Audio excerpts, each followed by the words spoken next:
Have you ever wanted to do something that really scared you so bad that you thought you were going to pee in your pants? Well, I decided to do that. I decided to do it twice. First, I decided to go back and get my PhD, which basically made me cry the first year I was doing it. It was so painful. But after I graduated, I decided I really wanted to do something else that had a little more energy and joy in it. So I signed up for a stand-up comedy class at Gotham Theater here in New York. So I want you to think about how really absurd this is. I've been putting my head in the books. I've been studying, writing journals, thinking about science and doing all kinds of research. I'm a health psychologist. I've been doing things in complete and utter silence for the past, 6 or 7 years to get my PhD. And now I've decided to jump in because they offered this amazing opportunity to go and learn about being a stand-up comedian in Gotham. Why not? It was an opportunity that I really wanted to do because it was all about trying to make strangers laugh. And frankly, it was one of the most frightening things I have ever done. So my name is MC, short for Mary Catherine. I'm a health psychologist. I've been doing 30 years of research and performing a little bit along the side and singing, but not quite like this with stand-up comedy. I'm here every week to talk about things health and well-being. You might be scratching your head and saying, what does stand-up comedy have anything to do with health and well-being?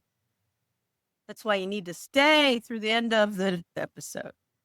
Well, I have to tell you, this class that I was in, it ran for about 6 to 8 weeks, I think. And frankly, the goal was to write a tight five, is what they call it, a tight 5 minutes, and to come to class and prepare. And literally in class, we stood up with a microphone in front of our classmates and completely bombed in front of each other. And I learned, hey, that was the best way to really figure this out. And it was fascinating because as you got used to getting up there and sharing whatever you did, whatever form it came in, you found out that there was this unexpectedness about the process.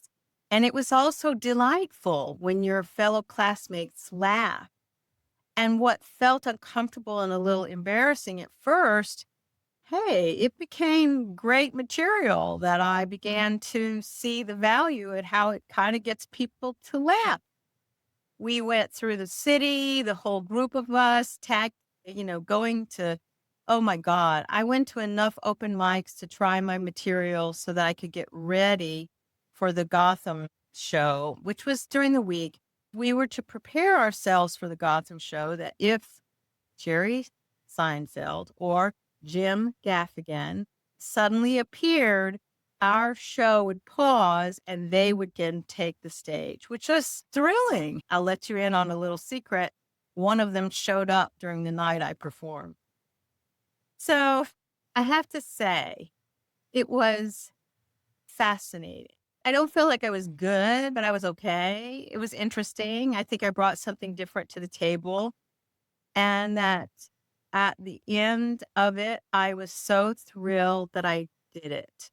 And what was funny is Jim Gaffigan did show up and he was inserted right before me. So Jim Gaffigan went on, he did his set, which he was preparing. And frankly, I then tag team after Jim Gaffigan. They applauded and then they pulled me on stage. It was amazing. I'm going to tell you. And I have to say, what's so remarkable is my body was doing something that has been commonly measured in many laboratories around the world that have shown and tracked 53,000 Norwegians for 15 years. And that's not one doctor I have ever had say to me or mention any of it to me that laughter is the only thing my whole body agrees with and that it's good for you. And nobody ever prescribes it. So today I want to talk about what does that laughter do to us? And especially for us as an aging body, what does the research say about laughter and doing things that I think are unexpected, which I talked about in the last episode. Why is laughter so powerful for our whole body and for our health? What does the research really show us? I'm going to be very clear because some of it is not very relevant and some of it has a lot of overclaiming in it. What is the honest, practical version that you can understand so that you might understand that laughter, it's not an emotion, but it's something that's very physical and that we feel it as a whole body experience. So think about it this way. Laughter changes everything about how you hear this entire idea of our bodies responding to something of laughter. And I think we have a hard time understanding what laughter really is. It's not really a feeling, it's a sensation. It's something that happens to you and your body. It changes your mood. And laughter is something that it's a whole body experience. It feels muscular, it's respiratory, it's facial, and it has this real sustained deep belly laughs that you can have. It makes your muscles and breath and chest have a little bit of a diaphragm and abdominal wall workout.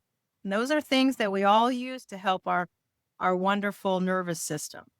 And our body responds to it in a way that we don't really understand.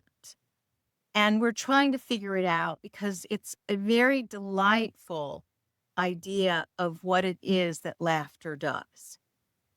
The evolutionary psychologist Robin Dunbar, they did a study and ran a series of 6 experiments. Some that were done in a lab, watching videos. Some were done, out in the wild at live stage performances at the Edinburgh Fringe Festival. And what Dr. Dunbar wanted to know was whether laughter releases endorphins. But you can't really measure endorphins in a live comedy audience. So he used a proxy that researchers have used for decades.